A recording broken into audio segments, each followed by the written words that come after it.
This video can save you 15 years of struggles in swimming or can potentially bring you 15 years upfront in your swimming journey. You don't need to be born with a talent to swim, and in fact, you can learn to swim in less than 2 months. And in today's video, I will show you all the levels of swimming, what to start from, and how to successfully swim without being stuck or out of breath after just one lap.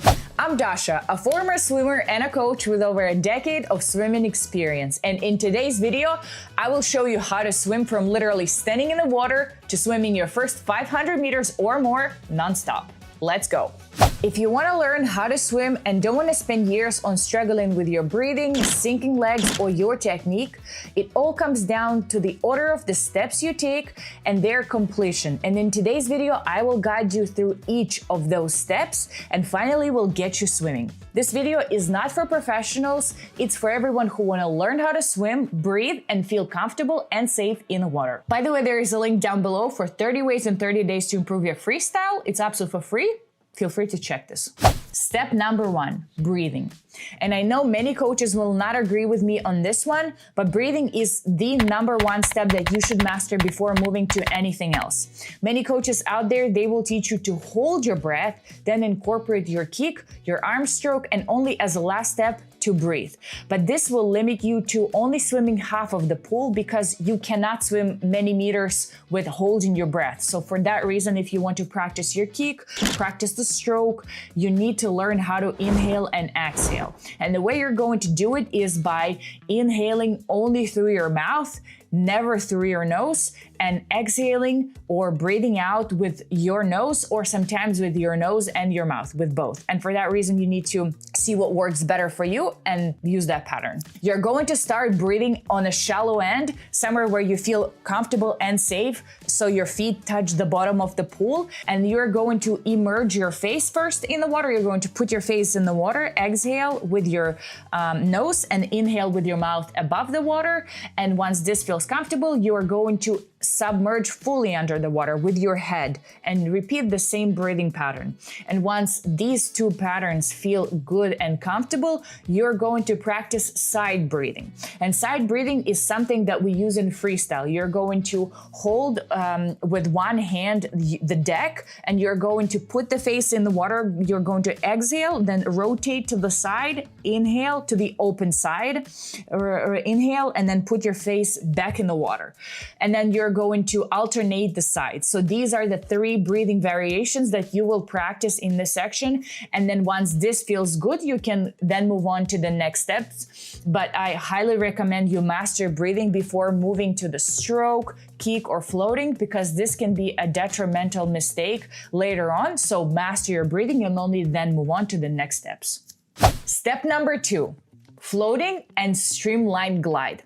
So this is the first stage where you're going to finally take your feet out of the bottom of the pool, not touch any walls, and fully gravitate in the water. The way you're gonna learn how to float is by holding the air in your lungs. And I want you to remember, when there is air in your lungs, you are going to feel the buoyancy, meaning that you will always stay on the surface of the water and not going to sink.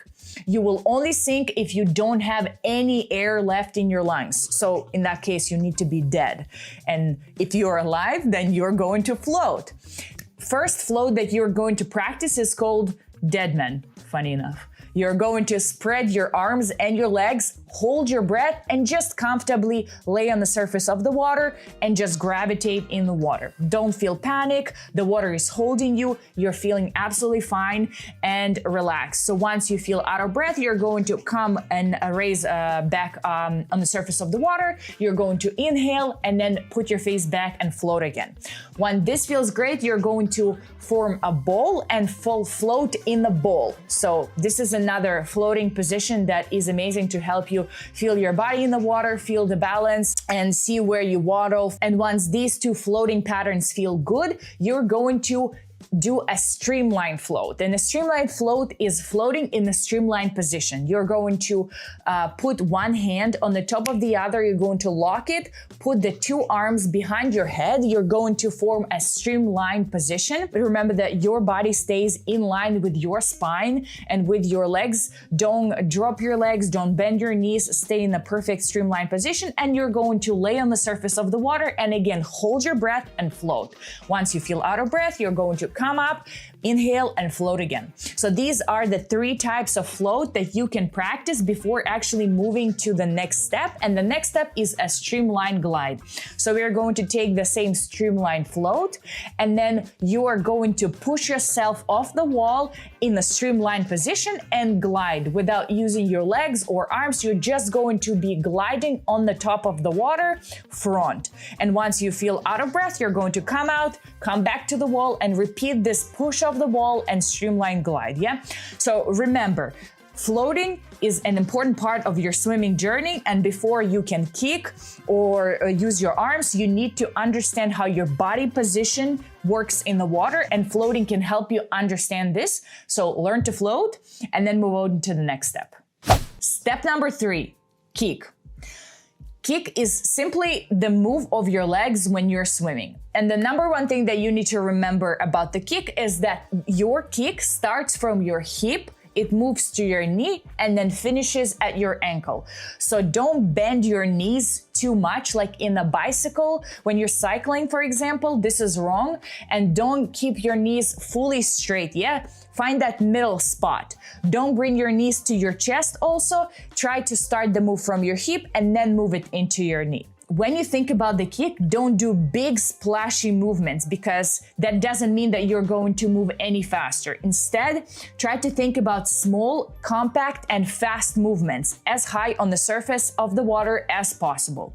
And at the beginning of your swimming journey, you can use fins to kick and a kickboard to hold. Fins are going to help you keep your hips and legs high on the surface of the water, so make sure you're going to have small movements starting from your hip and going to your knee. And once your kick feels good, now that you know how to float, breathe, and kick, we're going to finally move to the next step. Step number 4, the catch, the pull, and the recovery. Now it's time to talk about the arm movement in the water. The arms move in a cycle, meaning that one arm always stays up front and the other one at the back. They never meet up front or at the back. They always move in a cycle. The catch is the start of your stroke and you're going to enter the water in line with your shoulder. You're going to enter the water first with your fingertips, then your wrist, and only then your elbow. And that's going to form an arc kind of a shape. So this is your perfect shape when it comes to the catch and catching the water up front. After the catch goes the pull. And the pull is the most important part of your stroke. It's where the most of the power and the movement come from, especially the back of your pull. So remember to always keep your elbow high and above your hand and don't cut your stroke short. Remember to always finish by your hip with your arms straight. And then comes the recovery phase. And the recovery phase is what happens above the water. So once your hand and your arm finishes the pull under the water, you're going to move to the recovery phase. And here I want you to remember that you're going to use all your power in your shoulders and your arms when your arm is under the water, but when your arm is above the water, you're going to fully relax it and drag it to the next catch. So remember the catch, and then the pull without dropping your elbow, and then the recovery. Step number 5. Coordinating your arms with your legs and side breathing. At this stage that you know how to move your arms in the water, how to breathe, and how to move your legs in the water, you're going to combine all of those skills and practice together as one stroke, as freestyle. And here there's going to be different drills that will help you get to that level of feeling confident in the water. And the drills that you can practice is one arm freestyle drill where you're going to only swim with one arm and then alternate the arms. The other drill that you can do is kick, where you can put the fins or do without fins, holding the kickboard, breathing up front and then on the side. And another really great drill is 6-1-6.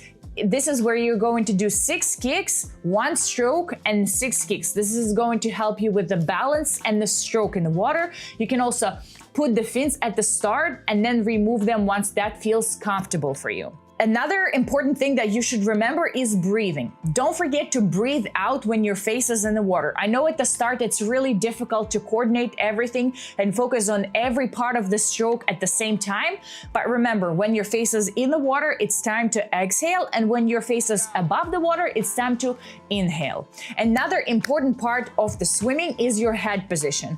In most of the times, the mistakes that is causing you, for example, sinking legs or breathing difficulties or disbalance in the body is your head position. If your head is too high or too low or on the side, you're going to feel all of those mistakes. So try to keep your head really in line with your body, and this will help you then feel a better body position and eventually reach that perfect freestyle that you're aiming for. Step number 6, practice.